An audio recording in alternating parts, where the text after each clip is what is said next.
Hi, welcome to the Recovery Daily podcast. I'm your host, Rachel Abassi. I'm a grateful recovering alcoholic and stroke survivor.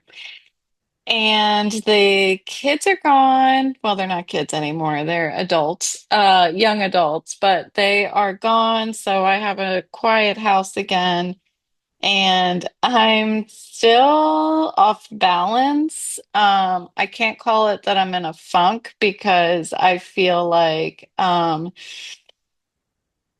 will be probably doing some stuff today that I enjoy. I am going to be packing up my Christmas decorations. I usually don't do it until after New Year's, but I'm feeling like I want to just dive right into it now. I collect Santa Clauses, and they're all over the house. So I'm going to start putting away the Santa Clauses and the tree and just clean things up. I think I'm ready to just clean things up and start being prepared for the new year. I've been doing some planning for the podcast, so I'm hoping that we'll have an exciting year this year. I don't see why not. We will have some changes. Particularly the listener challenge. I feel like every day is a listener challenge, like show up for yourself. And but some of those monthly challenges we were doing, I think that it's really something that I'm going to continue just on an ad hoc basis. So um trying to pull from some of the stuff I learned this year about how we challenge ourselves. Our reads and recovery, monthly reads and recovery, I'm going to be pulling away from doing a book every month because what I want to do is start focusing on writing my book. And the way that I can do that is to settle down. I'm an overachiever, settle down a little bit with some of the extras that I'm adding to the podcast and see if I might be able to free up some additional time for me to write and allot a certain amount of time each day to do some writing. So, that's really how I'm preparing. We've got some new branding happening because I'm also getting my Etsy store up and running. So you lifetime listeners are very aware of how many freaking hobbies I have now that I'm medically retired. And what I really enjoy is making the stuff. And what was inhibiting me from like doing things was what do I do with it when I'm done? Like right now, I just started crocheting something new, and I was like, I don't know what I'm going to be doing with this thing. uh, well, now I have something to do with it. I can put it on my Etsy store. So I like being busy, and crocheting's a way that I can be present, in meetings and maybe listen to a movie or something, but my hands are busy at the same time because that's just how I am. I need to constantly be moving. So crocheting has been a really good add to my daily, I don't know, just relaxation, being able to sit back and stop moving my body, but I can still move my hands. So I'm making something new that I can add to my Etsy store. So that's what I want to focus on this year coming up. I want to focus on writing my book, my memoir, and I want to focus on getting my Etsy store up and running. And there are a lot of details about that I'm not quite sure how to do, but I'll figure it out as I go. Um, and what I was thinking about this morning was how I used to wake up just with this incredible fear and anxiety in the morning. So I woke up this morning and I was tired because I stayed up too late. And I had been going to bed a lot earlier, a couple hours earlier. And last night I listened to the movie Oppenheimer, right? Is that what it's called? Sorry, we're gonna have to look it up. I'm pretty sure that's what it is. Yeah, Oppenheimer.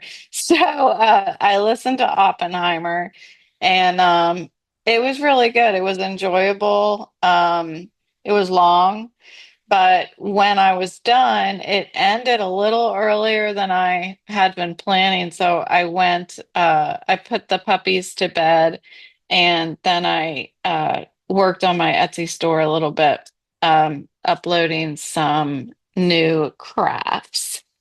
And so I stayed up too late. And that means I stayed up till 11:30, and I can't do that. So I woke up super tired, and I thought, well, I turned off my alarm, but I don't. The dogs usually will start like scratching at the crate when the alarm goes off. They're like, "Get up, mom, get up."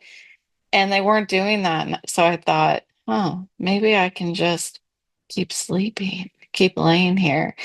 And then I thought, no, I need to go to my meeting. Not I want to go to my meeting. I can't say that I wake up thinking, okay, I can't wait to go to my meeting. It's more, I need to go to my meeting because if I don't, I'm off balance. I'm incomplete. I know that my day will not go as enthusiastically or hopeful or whatever it is, whatever that medicine is that that meeting gives me, I need a dose of it. And so I got up.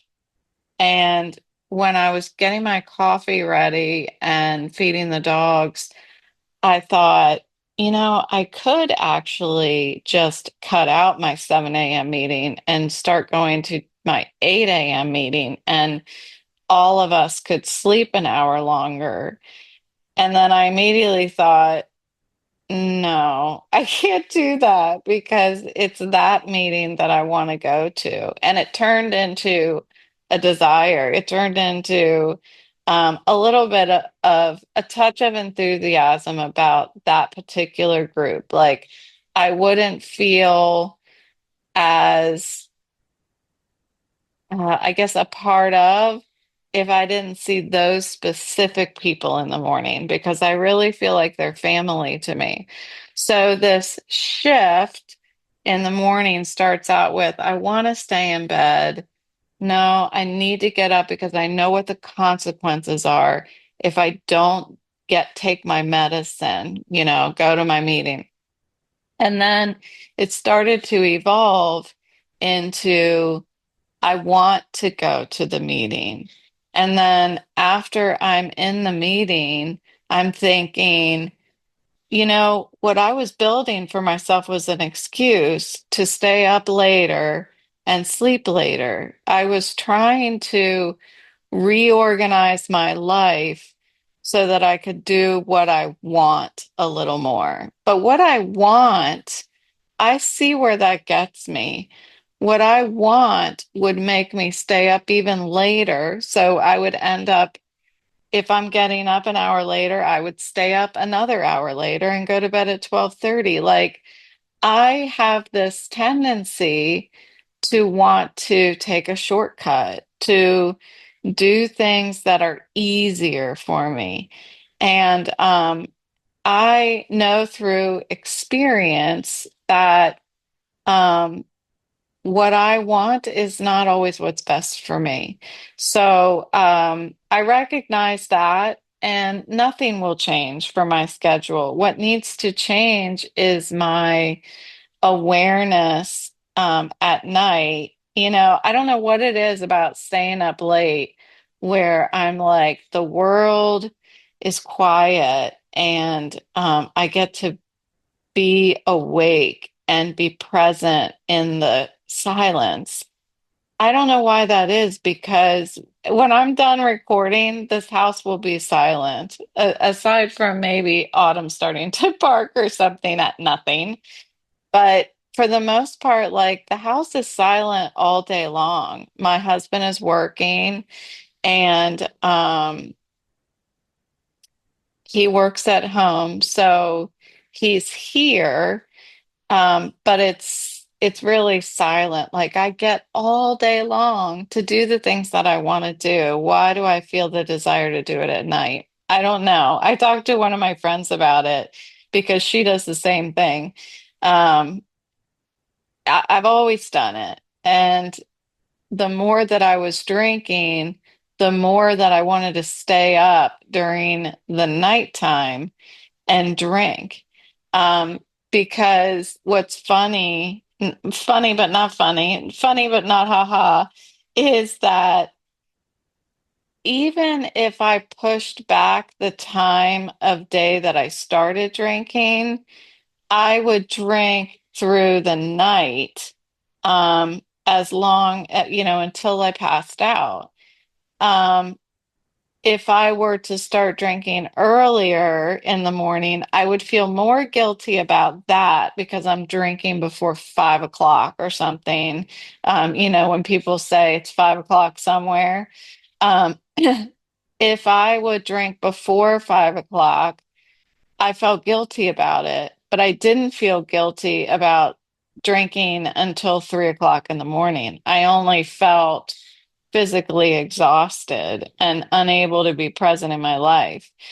So, I was just thinking about how I used to do that and the difference between how I felt this morning and how I felt back then. When I would wake up in the morning, like I said, it was just this. It's hard for me to even find the word. I felt like incapacitated. I felt like debilitating fear that I had to face the day. I had to face the day.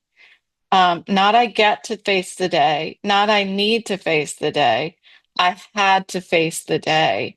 And I didn't feel like I had the ability to do that because I was so severely affected by my disease. And I was also severely um, impacted by way of self-pity and not seeing my own self-worth. Um, I, they say that you don't grow up until you stop, like when you start drinking, you stop growing. And that would mean that I stopped growing, in high school, in middle school. Honestly, I think it was more middle school that I started drinking. Um, but well, I I think I was introduced to alcohol more regularly when I was in middle school, but I think high school was when it started to become something that I anticipated, something that like I couldn't wait to get it. I remember specifically in when I was a freshman just being like, this is my superpower. Like this drink gives me superpowers. And this morning, I recognized that the drinking, you know, I have so much going through my head.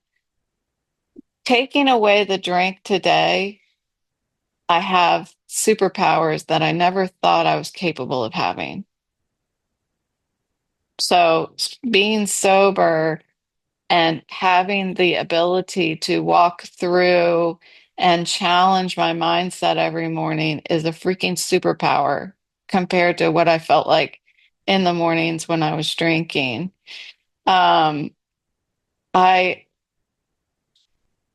I remember feeling so much like I could do anything. that I was capable of anything, that I was happy. If you hear snoring, it's Boris. He's on my lap. Usually these AirPods are pretty good about filtering out that noise. Um, but that it's like Superman, like he's got all of this power. Maybe it's not like Superman. It's like what I'm trying to think of as a comparison to the fact that while I was drinking, I had this crazy, superpower that I could do anything, I could face anything. But when I woke up in the morning, it's like I had expended all of that power and I was powerless. Um, that was the roller coaster that I felt every day. I woke up like, I still feel guilty about how I would oversleep and not get my kids up for school. I mean, my poor son, yes, he had a responsibility to get himself up. That's what I did when I was in high school.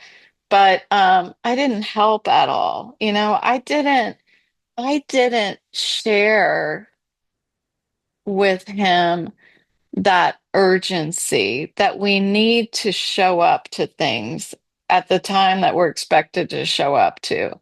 Um, because I didn't feel any urgency in life. I didn't feel like when I woke up in the morning that I had to,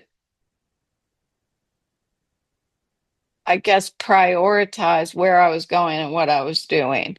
What I was prioritizing is how do I get a drink again? Um, I just wasn't even thinking about my responsibilities in life. And am, I do still feel guilty about how I didn't make a good impression to my son in particular because I was still drinking.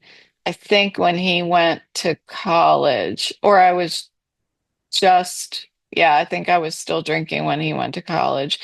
Um, I didn't leave an impression upon him about prioritizing and that kind of thing. And I can't help but feel guilty about it. Hopefully over time as he's adulting that I will get over that. But I still do. I mean, I remember thinking of it this past week when he was here for Christmas. I was thinking about where I failed. I mean, how terrible is that? I don't always do that. And I think it's because I've been off balance for about 4 days or so. Let's see, 5 days. I've been feeling off balance, and when I'm off balance, that problem with self-worth and self-pity comes back again. So I really need to work twice as hard to dive into my program. I owe my sponsor a call and I haven't picked up the phone. Um, Granted, we've been a little sidetracked because everybody had the flu in the house, but my daughter has finally felt well enough to get herself back home. And so the house is quieter, but it still feels like I'm walking around germs. So I put like a disinfectant wipe on my hand when I open doors and I just wipe everything down as I'm walking around the house because I'm just so fearful of getting sick. But isn't that an example of how I care about myself? You know? I think when I was drinking, I wouldn't have given a crap whether I got sick with the flu. I probably would have felt like I deserved to get sick with the flu.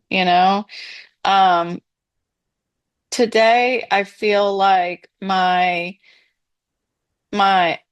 my self-esteem has improved. I'm hoping it will continue to improve as I continue to talk out loud. Like today, I tell on myself if I'm not balanced, if I'm feeling like I need a little extra um, recovery out loud, you know?